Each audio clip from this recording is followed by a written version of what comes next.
Nakilala si Anthony Roquel bilang Tonet Macho, isang sikat na estudyante sa dating patok na comedy series ang School Bukol. Naging production designer din siya sa drama series na Connie Reyes on Camera. Subalit sa mga manonood ng telebisyon, kaila sa kanila ang tunay na Tonet Macho. Sa edad na 5 taon ay nakaramdam na ng kaibahan si Tonet sa mga lalaking kaedad niya. Walang interes sa mga babae, ngunit mahilig siya sa mga larong pambabae at pag-aayos babae. 8 taong gulang siya nang umalis ang kanyang ama upang magtrabaho sa ibang bansa. Noon lalong nahulog sa masalimuot na mundo ng mga bakla si Anthony. Hanggang sa kanyang paglaki, sa pakikipagrelasyon sa mga lalaki umikot ang kanyang buhay. 1991 nang maganap ang isang pangyayaring nakapagpabago sa kanyang buhay. At kasama natin ngayon dito sa studio si Anthony Roquel. Welcome to the 700 Club Asia. Thank you, Kata. Good evening at saka good evening po sa ating mga nanonood. Anong reaction mo dun sa throwback TBT mo na ano? Tsaka hindi ko akalain na meron pa kayong mga ganong kopya eh. Gusto mo ng lahat ng kopya? ganon ko, hingi ako dahil pinagsususunog ko na yung lahat yun eh. Yun nga yung iyong nakaraan, Anthony. Ano? At paano ka naman nagbago at papaano? At kailan yan? Yung 1991 kasi yan yung pinakita ron sa VTR na doon ako na-stranded sa Hong Kong for 9 days. At doon ko rin nakita na kung ano yung that God answers prayers from the heart. Doon ko dinasal yung talagang, Panginoon, kung tunay na ikaw ang Diyos, pauwiin mo ako sa Pilipinas. At pagbalik ko rito sa Pilipinas, tinawagan ko na kagad si Ate Connie. Sabi ko sa kanya, Ate Connie, I think I am ready. Gusto ko nang umattend ng fellowship at gusto ko nang ready na akong tanggapin ng Panginoon. In other words, bago yun nangyari, kapatid, ay nakarinig ka na ng salita ng Diyos at may plano siya para sa At iyo. saka marami na nagpe-pray sa akin. Naniniwala ako that I myself is a product of prayer. Hindi ako yung na-share ng word, hindi ako yung nag-Bible study, dahil talagang tinatalakan ko yung mga born again noon eh. Pero nakita ko that the power of God is really powerful and at walang imposible sa Kanya. So ngayon, nung nagdesisyon ka ngayon na susundin ko na ang Diyos, tatalikuran ko na yung ganitong lifestyle, ano yung mga challenges naman na hinarap mo na nung ma-realize mo, ay lalaki ako, kailangan maging lalaki ako? Marami. Hanggang sa ngayon, di ko masasabing na life is easy. Okay. Dahil mas lalo pang bumigat, mas lalo pang may mga problema pa rin, nandiyon pa rin nililibak ako ng mga tao, ng kapwa ko. Pero nakita ko, it's not what people will say about me, but it is who I am in the eyes of God. Yun ang nakita ko. Tsaka yun lang ang nakita ko, paraan at dahilan, kaya ako nabago bilang isang talamak na bakla at ngayon isang tunay na lalaki. Oh, diba? Isang tunay na lalaki. Pero ang tanong ko naman sa'yo, ikaw ba'y natutokso pa sa mga kapwa mo lalaki? Kung tatanungin mo kung nandun yung tukso, yes, nandyan pa rin. Nandiyan pa rin. Pag may nakita akong gwapo, titignan ko gwapo. Pero lagi kong sinasabi sa sarili ko, mas gwapo ako dyan. Dahil anak ako ng Diyos. Pero yun nga eh, akala ng iba kasi ganun kadali. No eh. Hindi ganun kadali ang magbago ng buhay.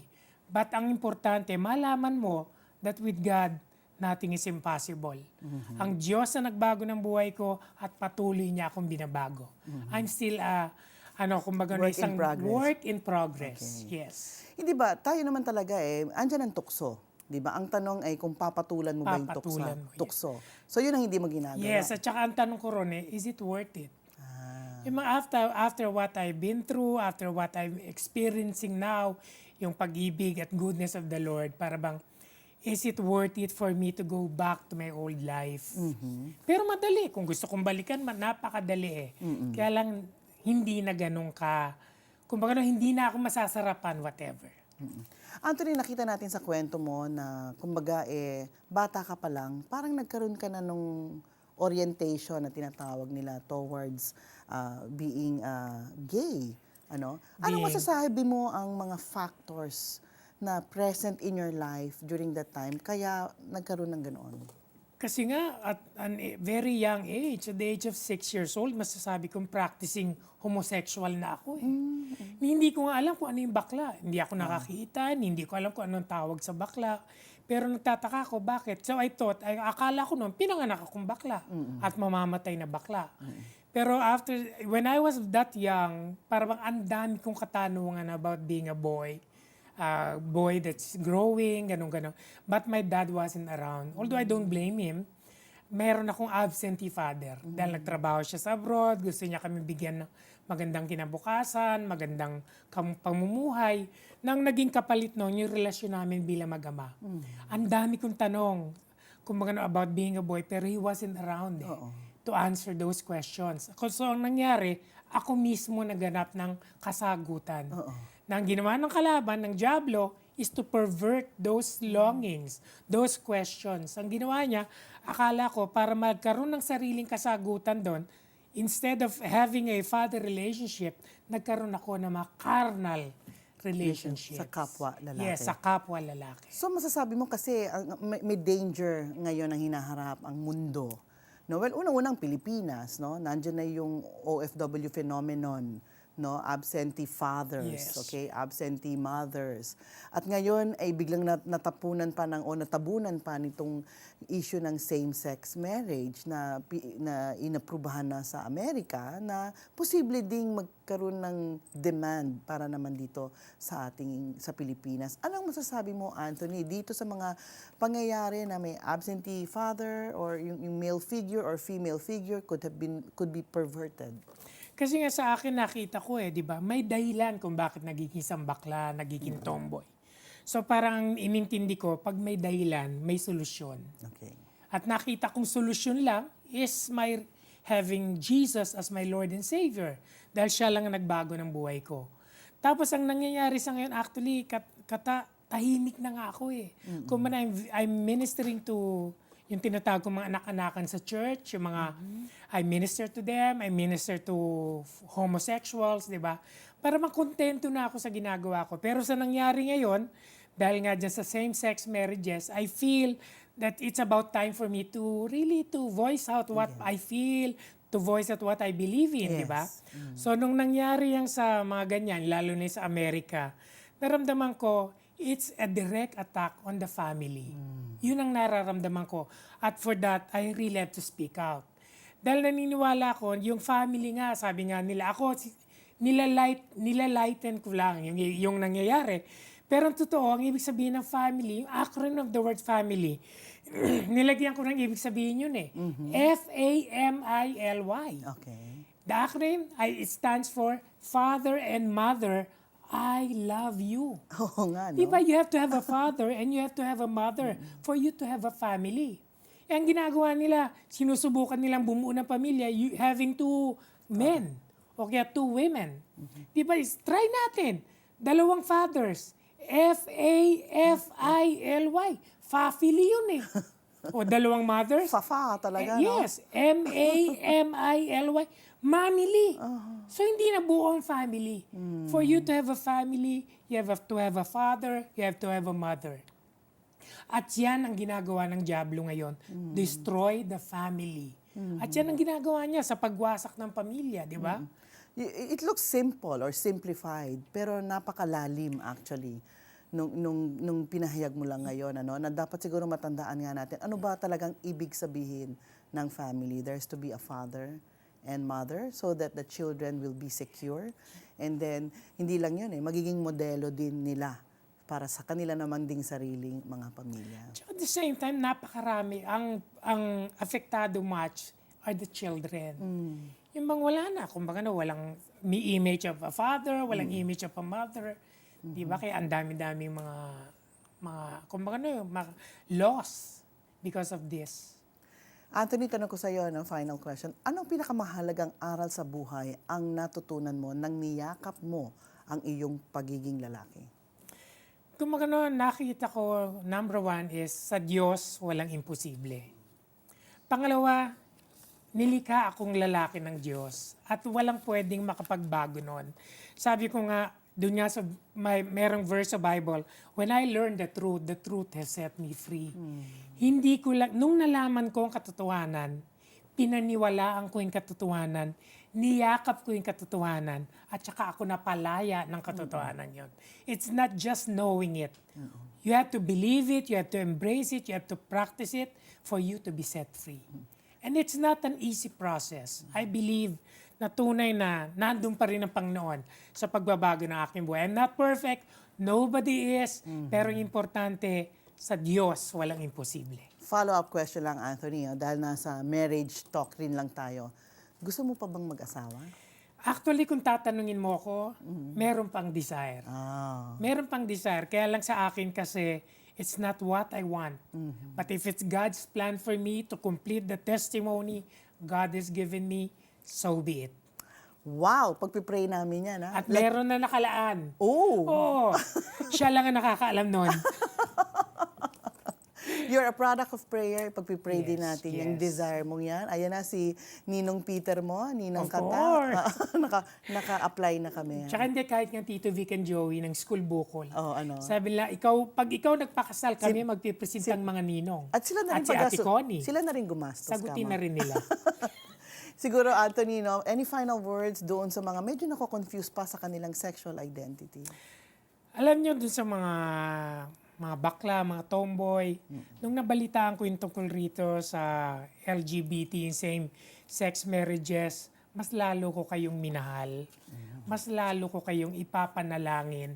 Dahil naniniwala ko kung ano yung pinagdadaanan nyo, pinagdaanan ko na rin yan.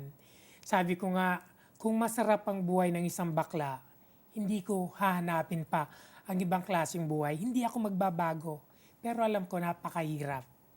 Napakahirap. Ang maganda nun, ang si Jesus lamang, ang naging katugunan. Tanging siya lamang ang naging katugunan sa aking pagbabago. God bless you all. Mahal ko kayo. Thank you very much, Anthony. Mahal ka rin namin. God bless you more. Alam po ninyo, sadyang hindi madaling talikuran ang mahabang panahong kinaugili ang buhay. Subalit kung isusuko niyo po yan sa ating Panginoon, kagaya ng nasaksihan nating kwento ni Anthony, posible pong mangyari. Kapag ang Panginoon ang kumilos sa ating buhay, wala pong imposible. Sabi po sa 1 Corinthians chapter 6 verse 9 to 11, "Do you not know that the unrighteous will not inherit the kingdom of God? Do not be deceived. Neither the sexually immoral, nor idolaters, nor adulterers, nor men who practice homosexuality, nor thieves, nor greedy, nor drunkards, nor revilers, nor swindlers will inherit the kingdom of God. And that is what some of you were. But you were sanctified, you were justified in the name of the Lord Jesus Christ and by the Spirit of God." Yan po ang kaloob ng ating Panginoong Diyos na baguhin po tayo, bigyan po tayo ng kakayanan para magbago, talikuran ang ating mga kasalanan. Kagaya ni Anthony, makasalanang tao din po ako. Alam po ba ninyo na ako ay isang adulterer? Mahirap pong talikuran, pero kinaya po natin sa tulong ng ating Panginoong Diyos at sa paniniwala na may maganda siyang plano sa aking buhay. Kayo po ba? Kagaya ni Anthony, kagaya ko. Gusto po ba ninyong maranasan yung pagmamahal ng Diyos, yung magandang plano at pagpapala na meron siyang inihinda para sa inyo? Pwede po ninyong tanggapin yan ngayong mismo. Simple lamang po. Buong paniniwala sa ating puso na tanggapin natin ang pagpapatawad ng Diyos at tanggapin ang kanyang bugtong na anak na si Jesus na namatay para pagbayaran ang lahat ng ating mga kasalanan. Tayo po ay manalangin. Panginoon Diyos, aking Ama, litong-lito ako. Nakita mo ang lahat ng aking pinagdaanan. Hirap na po ako sa aking kinalalagyan ngayon. Diyos Ama, wala po akong malapitan. Wala pong makapagbigay ng solusyon sa aking problema. Alam kong ako'y makasalanan at hindi ko kayang iligtas ang aking sarili. Pero ngayong araw na ito, napag-alaman ko na mahal mo ako, na may maganda kang plano sa aking buhay, at kayang-kaya mo akong tulungang magbago, at kayang-kaya mong ibigay sa akin ang pagpapalang iyong nakahanda para sa akin. Inaamin kong ako'y makasalanan, Diyos, kaya humihingi ako ng tawad sa inyo ngayon. Patawarin po ninyo ako sa lahat ng aking pagkakamali. Tinatalikuran ko na po lahat po ng uring kasalanan na aking nagawa. Naniniwala ako ngayong gabi sa inyong pagmamahal, sa inyong katapatan, at hindi kayo magsisinungaling sa akin. Simula sa araw na ito, ikaw na Jesus, ang maging aking tagapagligtas at Panginoon ng aking buhay. Iparamdam mo sa akin ang iyong pagmamahal. Ipakita mo sa akin ang iyong plano para sa akin. Buong pagtitiwala kong ibinibigay sa iyo ngayon ang aking buhay. Naniniwala ako na magaganap ang magandang plano mo para sa aking buhay. Sa ngalan ni Jesus, nagpapasalamat kami sa inyo, Diyos Ama, sa inyong pagmamahal sa aming lahat, sa inyong pagtingin sa aming mga makasalanan, sa inyong kapangyarihan para baguhin kaming lahat. Marami pong salamat sa ngalan ni Jesus. Amen. Feeling hopeless? Are worries about your finances, work, family, relationships bothering you? Prayer is just a call away. Call our 24/7 Prayer Center hotline 73 70 700.